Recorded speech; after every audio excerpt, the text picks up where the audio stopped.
Адамдар неге дінге еліктегіш келеді?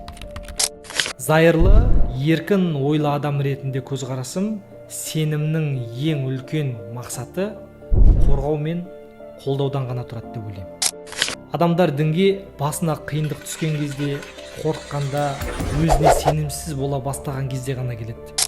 Қысқаша айтқанда, бір нәрсеге арқа сүйеп өмір сүрген оларға жеңілдік тудырады. Адам сыртқы күштерге күші жетпей қалған кезде, амалы таусылғаннан жоғары күш іздеп, сол әділеттілік алып береді деп ойлайды. Саған жасаған жамандықтары үшін мына өмірде де, анау өмірде жазасын береді деген оймен өзін жеңіл сезінеді. Яғни жауапкершілікті жоғарғы күшке ысырып қойып, өзін жеңіл сезіне бастайды. Сол үшін де адамдар дінге еліктегіш болып келеді. Ал мен барлық жауапкершілік адамның өзінде деп ойлаймын. Әр адам өз тағдырын өзі жасайды. Қоғамға да